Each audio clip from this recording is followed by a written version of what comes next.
Alright guys, so for this game one, unfortunately I'm going to recreate it using the replay, but at least the replays are here, which is nice. I won the roll, chose to play, and kept a hand of 3 mountains of brute force, Sword of the Meek, a rift bolt, and a herd gnar. Basically I figured, by the time I get around to 4 mana I'm going to draw a green mana. Rift bolt to have removal for everything, and the brute force is nice for the pump, and Sword of the Meek, like I said, is just annoying. So I play a mountain and pass, he plays a plains and pass. I play the mountain and the Sword of the Meek while I draw a flame core elemental. He plays a blade of the sixth pride, which on my next turn I draw a forest and then rift bolt it. He plays a skirk shaman, who gets pretty scary. I draw a Shivan meteor, which is nice. I play the mountain and then I play the flame core elemental and pass the turn.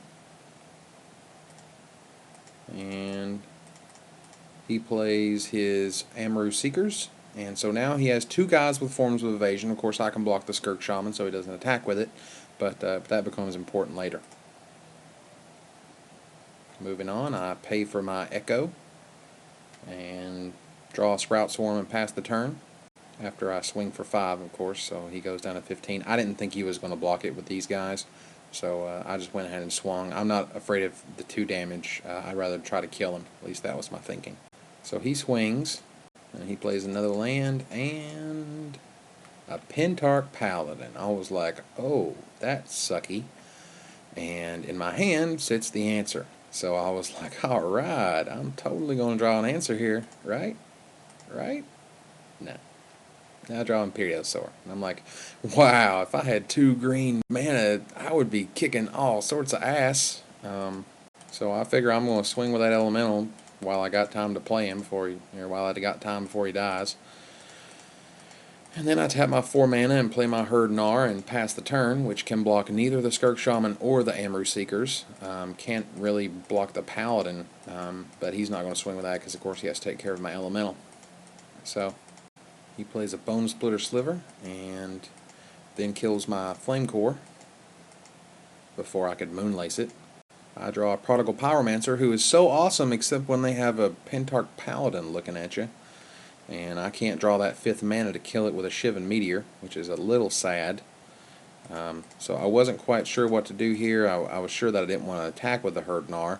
I had the option of either equipping the sword, or now that I've got a creature and 4 mana, I can Sprout Swarm with buyback. So that's what I chose to do. Like I said, I could play the Pyromancer, but it's just going to die, so I didn't want to do that and lose a guy. So we'll walk through his turn here. And so he's going to attack again with his evasive guys that I have no good answers to. And he's going to pay 4 mana for a Malak of the Dawn. And I was like, oh my god, I am at 8. I am so screwed right now. And so I Sprout Swarm at the end of his turn and finally draw that 5th mana. And so now I was like, well, I've got a Shivan Meteor with, the mana to play it now, which is nice. But instead I chose to equip the Sword of the Meek and then swing with a herd gnar because, at this point it looks pretty bad. It looks damn near unwinnable. So I'm going to swing with a herd gnar, and I was like, whoa, he's going to block with the Malak of the Dawn?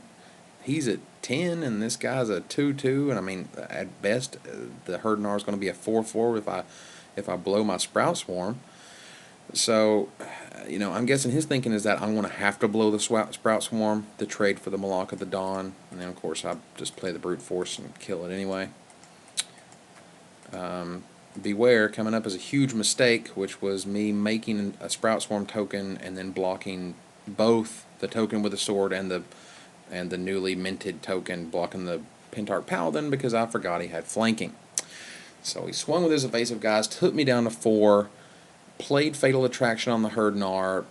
The outs in this game I have are so few, it's ridiculous. I drew an Essence Ward, and I'm like, yay, that helps. Not.